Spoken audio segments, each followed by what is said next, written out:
গত বছরের তুলনায় এবার এসএসসি ও সমমান পরীক্ষায় পাশের হার ৬.২% কম। কমেছে জিপিএ 5ও। এমন পরিস্থিতিতে ফলাফল নিয়ে চলছে নানা আলোচনা সমালোচনা। মঙ্গলবার সকালে রাজধানীর ফার্মগেটে বাংলাদেশ কৃষি গবেষণা কাউন্সিল মিলনায়তনে এক সেমিনারে শিক্ষামন্ত্রী এহসানুল হক মিলন অভিযোগ করেন, এসএসসির ফল নিয়ে ভুল ব্যাখ্যা দিচ্ছে বিভিন্ন মহল। কাউকে জোর করে পাস কিংবা ফেল করানো যায় না বলেও মন্তব্য করেন তিনি। এসএসসি রেজাল্ট বেরিয়েছে, এসএসসি দাখিল এন্ড টেকনিক্যাল এডুকেশন রেজাল্ট বেরিয়েছে।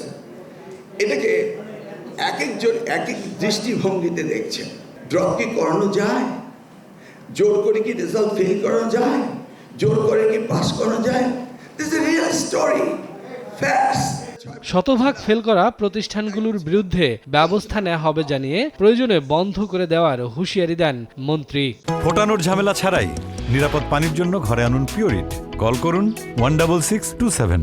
একটি প্রতিষ্ঠান সরকারের কাছ থেকে টাকা নেবে, বেতন নেবে, সেই প্রতিষ্ঠান জিরো পাবে, এটা কি হতে পারে? নিশ্চয়ই এটা হতে পারে না। একই অবস্থা আমার হয়েছিল 2001 সালে। তখন হাজার হাজার প্রতিষ্ঠান জিরো পেত, পাস করতো না। ক্রমান্বয়ে সেগুলিকে আমি বন্ধ করেছি। এবারও তাই হবে।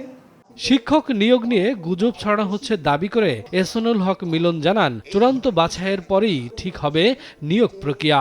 কোন গুপ্ত এক লোক মন্ত্রণালয় থেকে আলোচনায় যতটুকু হয়েছে অতটুকু কেটে দিয়েছে, কিন্তু তার নিচে যে রয়েছে মাননীয় মন্ত্রী, সেটাকে দেখবেন, পরীক্ষা নিরীক্ষা করবেন, তারপরে সেইটার প্রজ্ঞাপন জারি হবে। সেই টাকাটুকু না দিয়ে পত্রিকায় ছাপিয়ে দিল, আর সেটাকে নিয়ে বিশ্ববিদ্যালয়ের অঙ্গনের ছাত্ররা তারা মিছিল শুরু করলো। চিলে কান নিয়ে গিয়েছে, শুনেছে চিলের পিছনে দৌড়াচ্ছে, একবারও কানে হাত দিয়ে দেখে না আমার কানটা রয়েছে কিনা। ভবিষ্যৎ শিক্ষা ব্যবস্থায় গবেষণাকে বেশি গুরুত্ব দেওয়া হবে বলেও জানান শিক্ষামন্ত্রী। যত বেশি জানতে পারবো তত বেশি কার্যকরী ভূমিকা রাখতে পারবো। শফিকুজ্জামান রুবেল, সময় সংবাদ, ঢাকা।